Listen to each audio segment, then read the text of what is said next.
raja dan tuannya, bangsawan Carabas.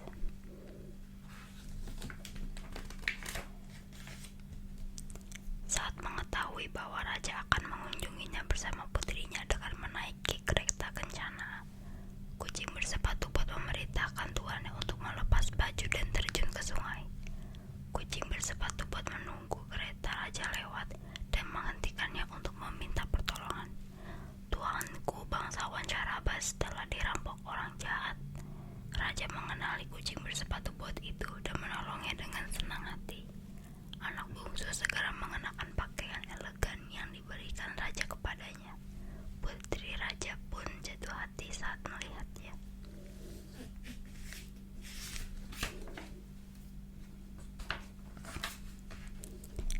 Sementara itu, kucing bersepatu bot berjalan mendahului kereta raja.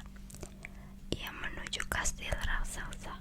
Ia meminta kepada orang-orang yang ditemuinya di sepanjang jalan untuk mengatakan kepada siapapun bahwa pemilik tanah di wilayah itu adalah bangsawan Carabas, raksasa penguasa wilayah yang sebenarnya amat kaya dan perkasa.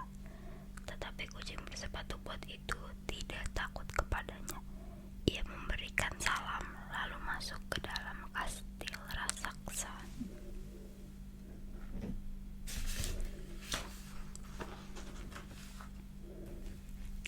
Kucing bersepatu bot memuji-muji raksasa. Kudengar kau mampu melakukan hal-hal luar biasa dan bisa berubah menjadi binatang apapun. Tanpa berpikir panjang, raksasa itu memperlihatkan kemampuannya. Dalam sekejap, ia berubah menjadi seekor singa buas. Kucing bersepatu bot sangat ketakutan. Dengan mengeong, ia melompat ke ambang jendela dan tetap berada di sana sampai raksasa kembali ke wujud semula. Kemampuanmu sungguh luar biasa, tetapi aku ingin melihat apakah kau juga bisa berubah menjadi seekor binatang kecil seperti tikus. Dalam sekejap, raksasa itu berubah menjadi seekor tikus. Kucing bersepatu bot segera menerkam dan memangsanya.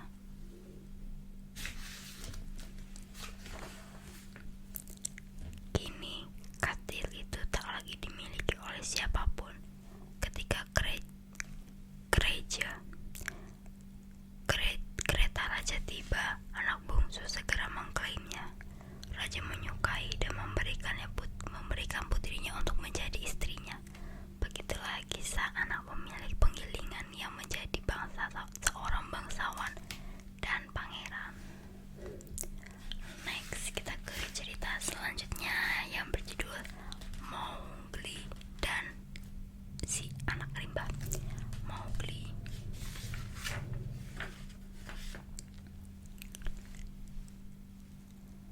Pantar Bagheera tidak pernah melihat bayi manusia dari dekat. Ia sedikit takut mendengar tangisannya. Namun, suara tangisan bayi di tegar rimba itu membuatnya penasaran. Bayi manusia itu mungil, tidak berbulu, tetapi memiliki dua mata yang indah. Bayi itu pastilah sangat kelaparan sampai menangis sekeras itu. Tak terlihat seorang manusia pun di sekitarnya. Mungkin bayi itu ditinggalkan oleh orang tuanya. Jalan keluar dan terbaik adalah dengan membawanya ke induk serigala yang baru saja melahirkan anak-anaknya, sehingga induk serigala dapat menyusui bayi itu. Mowgli, nama panggilan bayi itu, tumbuh besar dan belajar tentang hukum rimba bersama saudara-saudara serigalanya. Mowgli tumbuh menjadi anak lelaki yang penuh semangat. Ia mulai berpetualang ke sana ke sini. Di dalam rimba, ia bisa menemukan teman-teman yang baik dengan mudah. Ia melewatkan waktu yang menyenangkan bersama mereka. Salah satu teman pertama yang dijumpainya adalah si beruang Baloo yang mengajaknya pergi mencari madu. Kawanan lebah tak senang madu mereka diambil. Mereka berdengung marah. Mowgli dan Baloo segera kabur. Mereka menyelam ke dalam sungai untuk menghindar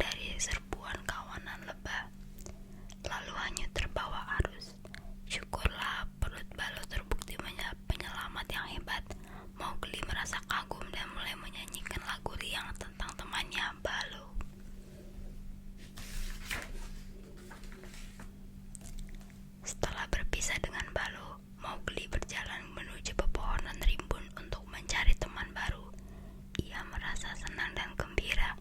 Ia tidak sadar sesuatu sedang mengincarnya dari atas.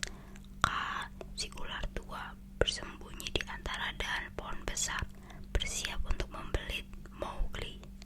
Pengalaman selama bertahun-tahun telah mengajarkan cara untuk memikat calon mangsa dengan tatapan penuh pesonanya. Mowgli terpesona dengan sepasang mata kecil yang tiba-tiba muncul di hadapannya. Ia bersihir dan sama sekali tidak memberontak saat tubuhnya dibelit oleh ular tua. Syukurlah, Bagheera selalu mengawasinya. Dengan satu lompatan ia menghentikan niat jahat dan menyuruhnya untuk melepaskan Mowgli.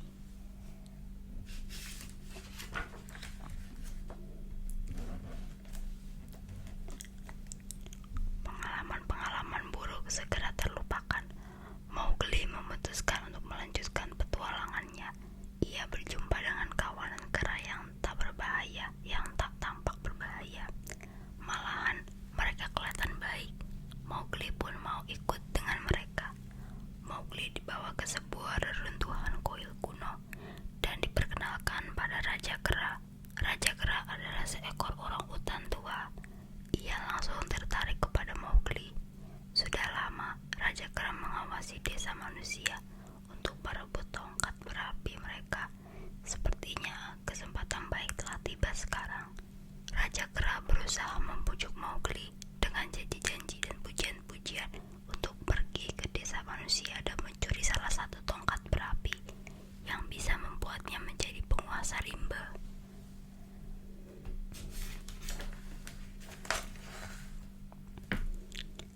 Mowgli berangkat menuju desa manusia, tetapi ia tersesat di tengah hutan yang lebat. Saat ia sedang berusaha menenangkan diri, terdengar raungan sirikan yang menyeramkan. Macan tua itu sedang berburu. Tak seekor binatang pun merasa aman. Bagheera dan Baloo tidak ada. Jadi kali ini Mowgli harus menghadapi sirikan sendirian. Untunglah badai datang dan petir menyambar hingga membakar hutan. Mowgli teringat pada ucapan Raja Kera. Ia mengambil sepotong kayu yang terbakar dan mengacungkannya untuk melindungi diri dari serangan sirikan. Macan tua yang tak takut pada siapapun kecuali pada api itu langsung lari terbirit-birit.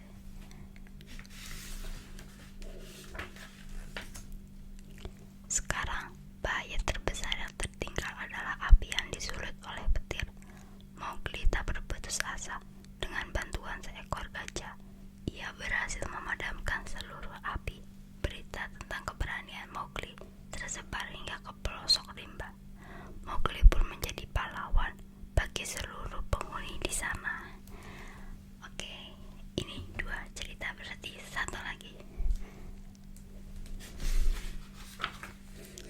Cerita selanjutnya adalah Peter Pan.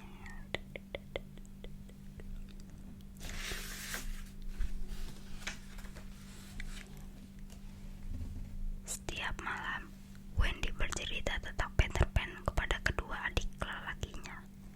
Mereka melihat sebuah bayangan di jendela. Pada saat itulah mereka baru mengetahui kalau Peter Pan dapat terbang. Wendy, John, dan Michael ingin bisa terbang seperti Peter Pan. Karena itu, Peter Pan mengajak mereka ke pulaunya.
harus lihat, yaitu dengan menaruh sebuah jam di kapal.